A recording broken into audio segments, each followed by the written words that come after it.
अस्सलाम वालेकुम, this is Laiba Zafar और आप लोग मेरा यूट्यूब चैनल देख रहे हैं। अगर अभी तक आप लोगों ने मेरा यूट्यूब चैनल सब्सक्राइब नहीं किया तो do subscribe my channel and click on the bell icon. आज की वीडियो में मैं यूक्रेन और रशिया के हवाले से ही एज यूजुअल बात करूंगी, लेकिन आज मैं थोड़ा बैटल ग्राउंड के बारे में बात करूंगी।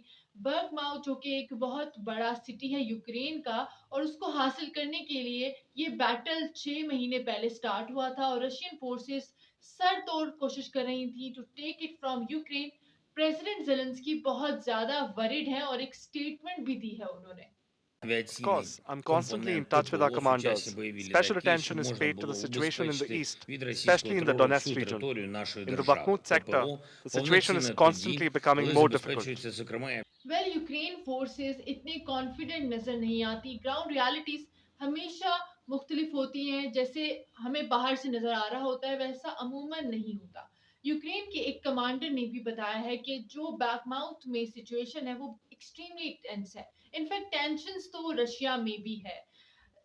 रशिया की जो एक सिटी है सेंट पीटर्सबर्ग की फ्लाइट्स को रशिया ने सस्पेंड कर दिया है और रशिया ने अपनी एयर स्पेस को भी कम्प्लीटली क्लोज कर दिया। और ऐसा क्यों हुआ है?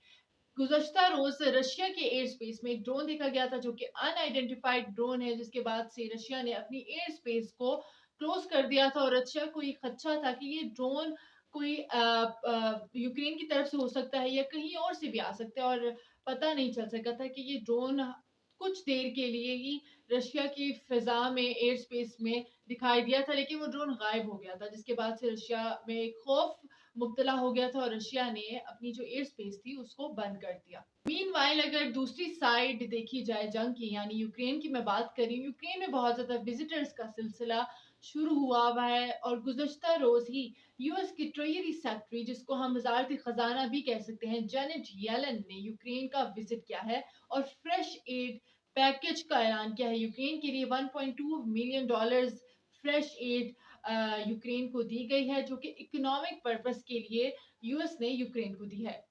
लेकिन अगर देखा जाए पैसा मनी कभी भी हेल्प नहीं कर सकती।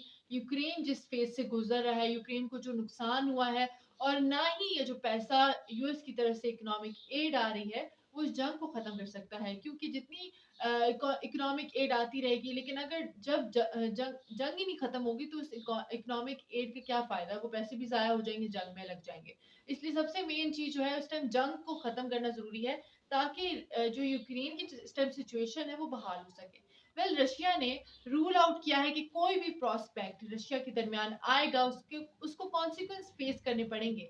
और रशिया ने ये बात क्यों कही? ये बात इसलिए कही कि चाइना को रेफर करते हुए रशिया ने ये बात कही कि चाइना ने जो पिछले चंद रोज पहले 12 पॉइंट्स ऑफ पीस दिए थे रशिया यूक्रेन वॉर के लिए, और रशिया ने उनको रेफर किया है। वेल, ये जो 12 पॉइंट्स हैं, वेस्ट ने चाइना के इन 12 पॉइंट्स को मुकम्मल तौर पे रिजेक्ट कर दिया है। यूक्रेन अलबत्ता उनको डिस्कस करना चाहता है और अब रशिया ने भी उसको रिजेक्ट कर दिया है। वेल, 12 पॉइंट्स जो थे चाइना ने दिए थे वो सीज फायर थे और सिक्योरिटी गारंटी थी उसमें रशिया के लिए। यानी वो जो 12 पॉइंट्स चाइना की पॉलिसी ने दिए थे, चाइना की जो पॉलिसी थी उसमें ये दोनों तरफ से फायदा था। एक तरफ सीज फायर थी, यानी जंग बंदी हो जाएगी और रशिया अटैक नहीं करेगा। दूसरी तरफ जो रशिया पे सैंक्शंस लगाए जा रहे हैं और रशिया एक आइसोलेट हो गया था, तो रशिया को उस 12 पॉइंट्स के जरिए सिक्योरिटी भी मिल रही थी कि रशिया को कॉन्सिक्वेंस नहीं फेस करने पड़ेंगे। ऑब्वियसली जब जंग खत्म होगी तो पूरी